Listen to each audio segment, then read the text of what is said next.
Hello. All right. Thank you, everyone who's come to listen to this talk. I appreciate you coming here.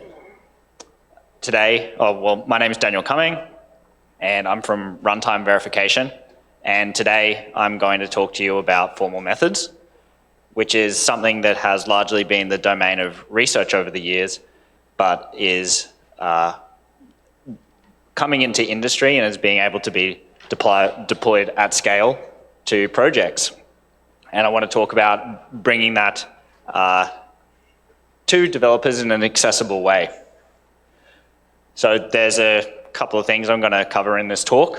I'm going to talk broadly about what formal methods is, what its goals are, and how we might be able to incorporate that into the developer's timeline, or how to do it best into the developer's timeline, and then what the responsibilities are for tool developers in order to make this ultimately accessible.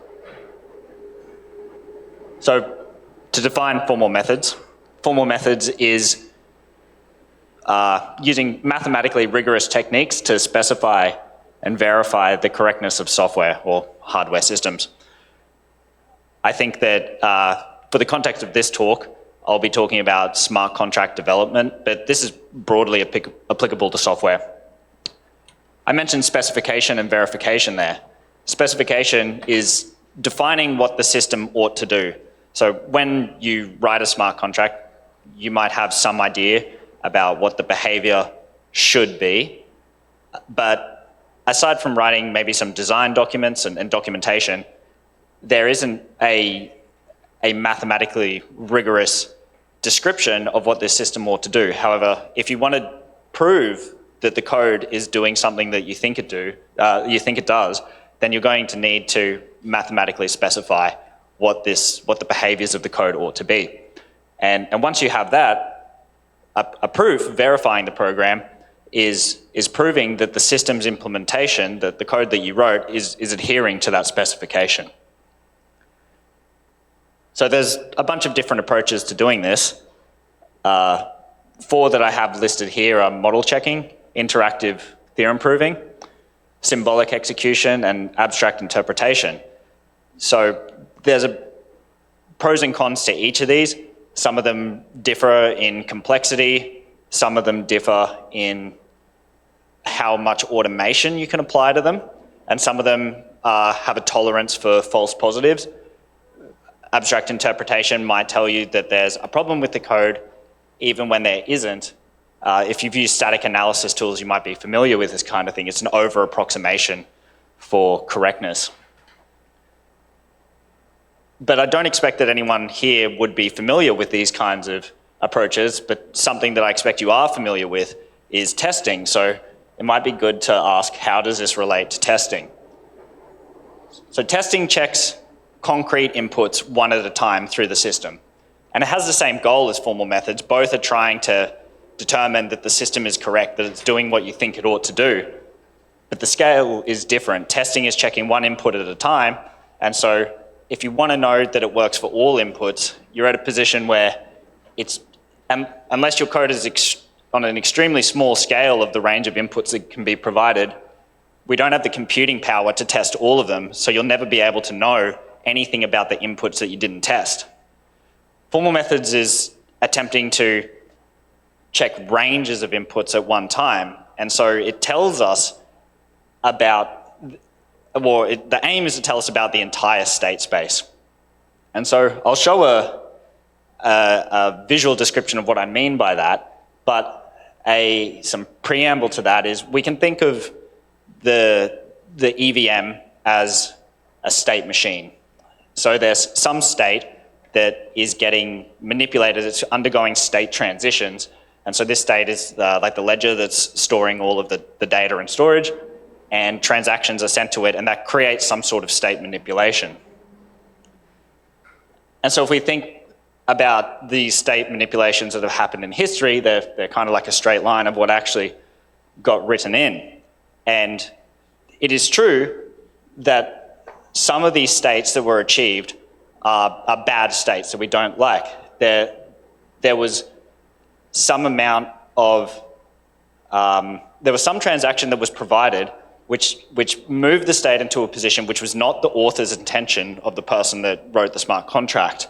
And so these are bugs, and the goal for testing and formal methods is to try and imagine for all of the different states that are possible to branch out at this point, how can we identify the ones that have bugs and make sure that we cut them off so that they can't actually be reached. And so testing goes through one at a time and checks them. But doing that doesn't tell you anything about the states you don't get to, and so you're really hoping that you end up selecting the path with the bug. And even if you're using fuzzing or randomizing things, you aren't guaranteed that if there's a really hard to spot bug, that you're going to hit that path. Formal methods is trying to use a range of inputs, like I said, so you can reason over the state space as large. And hopefully you're able to, you won't be able to reconcile these branches that have the bugs, and so that will give you an indication of where some problems are.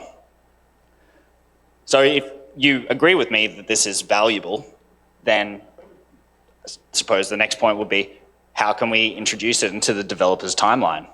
So I think the developer's timeline generally right now doesn't include formal methods, and it looks something like this. Developers write some code, they write some tests which find bugs, and then they correct these bugs, the tests are passing, and they might iterate on this a few times, add more features, make things better, but eventually they're going to get to the point where their entire test suite is passing, they're satisfied, and they're ready to go to something like an audit. And so at that point, control of finding the bugs shifts into the hands of some experts. And those audits will probably find some bugs, and then the developer goes back, they write tests, they improve their test suite, the bugs get fixed, and then even, again, another audit occurs. But what I'm trying to demonstrate with this graph here is at a certain point, we tend to have this situation where the autonomy of finding the bugs is handed off to experts, and it's not in the hands of the developer to completely, or to attempt to completely find all the bugs in their code. If we introduce formal methods, and some projects are introducing formal methods because they want higher assurance than what the audit model is giving, then at the point that they're satisfied that their test suite is passing, they can hand that over to an expert to specify and verify that the code works. And so hopefully they're going to iron out all the bugs or for the components that they're looking at, and these can be added to CI. As the developer then continues, that these proofs might fail. Hopefully, generally, testing is going to catch the bugs, but it might not. And then if the proof fails, it will be the job of the developer to try and understand why the proof is failing and correct it. And while this is a massive improvement over for the amount of assurance you get from audits, which are like snapshots in time, it is a bit of an ask for the person to interpret why the proof is failing if they weren't the person who wrote the specification and verified it in the first place. And so I think we can do better than this, although this is already an improvement, but really what we want is some sort of future where developers are specifying and verifying their own contracts, or at least to some degree. And this is a bit of an undertaking, but on the positive end, if we are able to do this, we're enabling developers to find and catch their own bugs a lot more completely. And if they're able to include specification and verification in mind from the start, the process of doing this should get a lot smoother. They're already in a pretty good position in that in order to specify a program, you need to understand it well enough that you can write a rigorous specification. And the developers already know the code well enough that they're able to write the code for it. Like they understand the business logic, they understand what the goals of the code are, and that's their attempt to implement it. So they're already predisposed to be successful at this, at least at the start.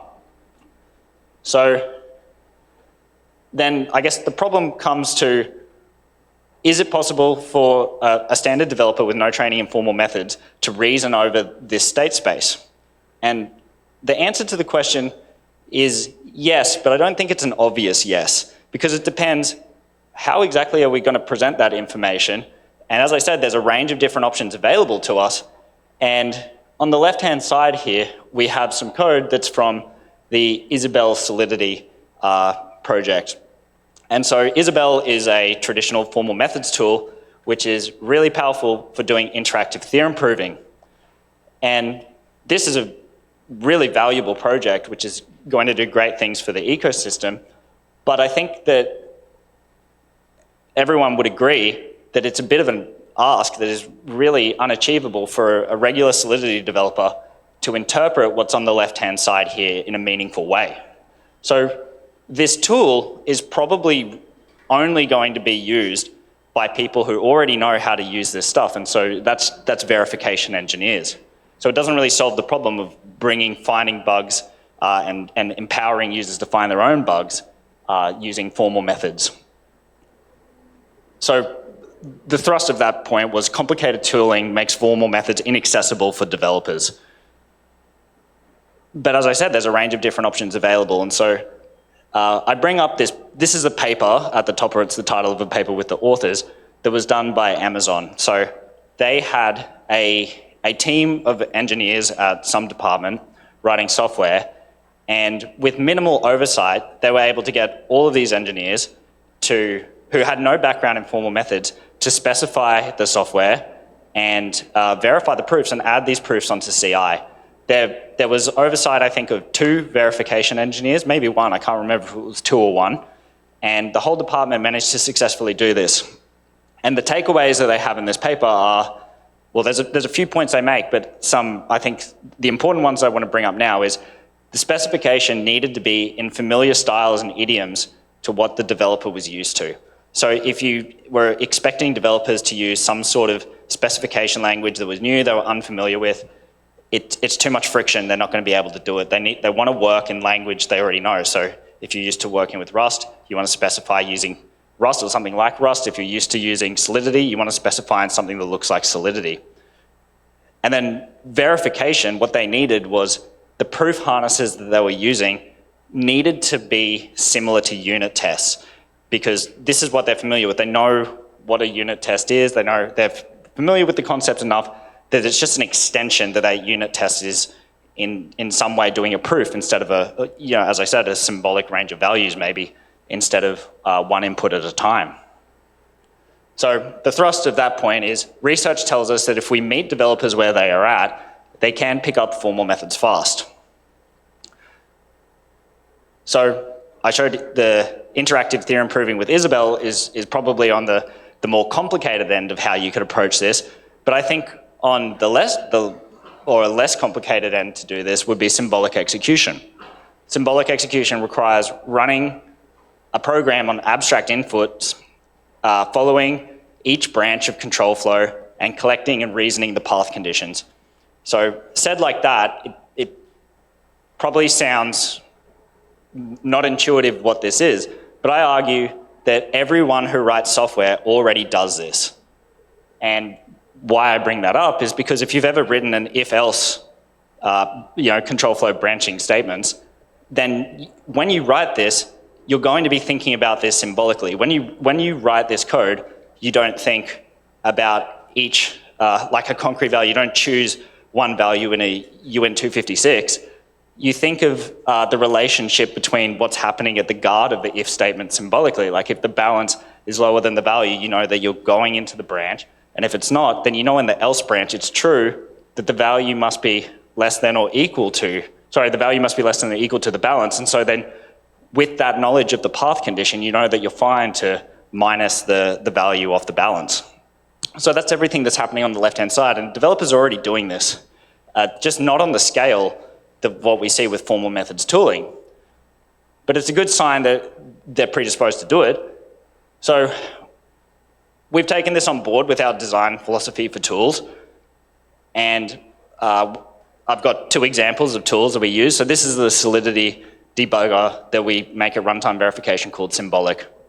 And so with the knowledge that people are probably able to handle symbolic execution and reason about things symbolically, we wanted to make a debugger that instead of just stepping through things concretely, when you got to branching conditions, it was able to show you symbolically what would happen if you went down different avenues of that branching. And then in order to help you navigate the code, having some sort of graphical representation that you could go around, click to the nodes, and ultimately get more feedback about the entire state space of what you're looking at. So this is us trying to meet developers where they are at. And another example of that is we have our tool control. So some design philosophy that we had with control is we want to do symbolic property tests. And what we wanted to do for that was make it so that we were asking developers to work with something they were already familiar with.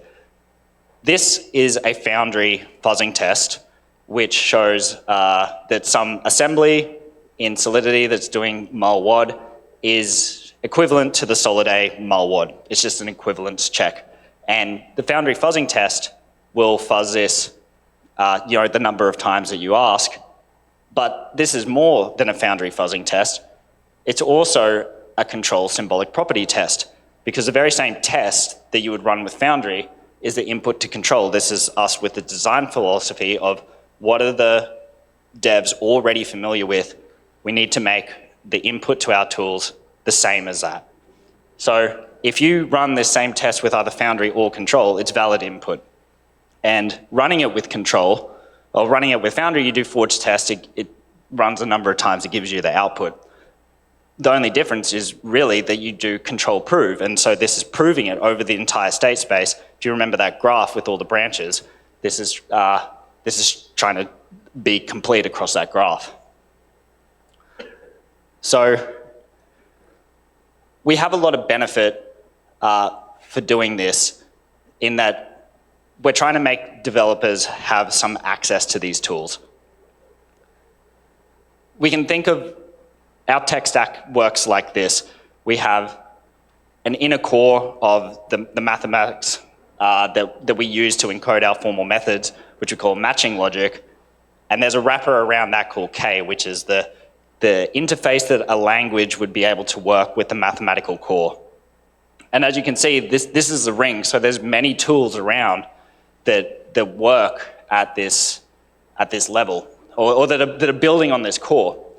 And so KEVM is the input to symbolic and control. And if you ever are attempting to work directly with KEVM, you'll notice that it's if you haven't looked at anything like that before, it's probably pretty intimidating, it's probably pretty difficult. So our goal then with symbolic and control is that's the edge of the ring that needs to be accessible. So there's a complicated core underneath that is mathematically rigorous, and that's okay to be really, really complicated, as long as the way that you interface with it is in an intuitive and coherent way. Oh yeah, that's everything that I got to talk about today. So, thank you. Great talk. Any questions?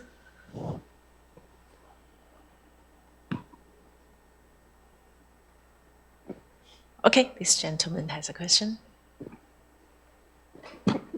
Thank you for the great talk. I'm a little bit confused about the comparison between Foundry and control or symbolic. Are you trying to say that what we're doing with Foundry fuzzing test is kind of a form of what you're trying to do with symbolic or control? I don't remember which one. So symbolic and control are distinct. So one is trying to do symbolic debugger, and one is trying to do symbolic execution and end-to-end automated symbolic execution. So you have some idea of a property test that you encode with Foundry. There's going to be some assert statement down the bottom which is representing some sort of property, and we want there to be, you push a button, and instead of it running that concretely, it does a proof and it shows for the entire state space that property holds. Right. Symbolic is different in the sense that on the path of doing that, that I talked with control, there's going to be many states and many branches and avenues that you go down. And the representation that you get with that in control, you can look at the intermediate states in some fashion, but it's not really accessible to developers. It's going to be this state representation of KEVM, like I mentioned. Right. But that's really useful for developers, is to be able to inspect what's going on in these branches. And so this is a much better representation for that, is being able to see where the branching occurs symbolically through the source code at that level. And so this is still formally tied back. It's just it's a different way of representing it, and it's got some different goals. Does it make sense? Yeah, it does. Thank you. Cool. Cool. I think we can accommodate one last question. Anyone has questions? Okay, that gentleman. Great presentation. Excuse me. Great presentation, thank you. How would like a working Solidity developer use these tools, symbolic and control, kind of in their development cycle? Like, what would that look like? Yeah, that's a great question. I like that one. I think that symbolic is something that can be introduced really early into the picture. And why I say that is because it's interactive across the states. And as you're developing the code and increasing the complexity, you can look at how much these graphs and complexity and the factor is changing, and you can look at the leaf nodes and the intermediate states along the way. Control, on the other hand, is going to run a proof, and it's going to be quite a large proof obligation that you give it with complicated code. And the state space explosion that we get with formal methods means that this could actually take quite a bit of time to try and do the proof. So generally, if you're going to try and prove something with formal methods, you want to be pretty confident that any easy to find bugs are already gone. So this working with Foundry means that it would be far better to use Foundry to blast away statistically most of the bugs. You're going to hit most of the bugs, clean things up. If you're quite confident then that this is indeed correct code, you can run a proof, and then it comes to the point that you have to be able to wrangle the output that comes back from that proof and get that working. But so control late in the development cycle, symbolic early and through. Got it. That's really helpful. Thank you. Cool. Cool. I think we still got time, so maybe one last question before we wrap it up.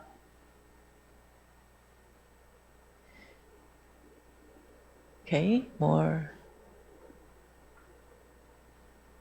Okay, if not, then yeah, I really like this talk. Thanks for all the details about how to use these tools. I think it's really helpful. No worries. Thank you, everyone. Yeah. Thanks to Daniel.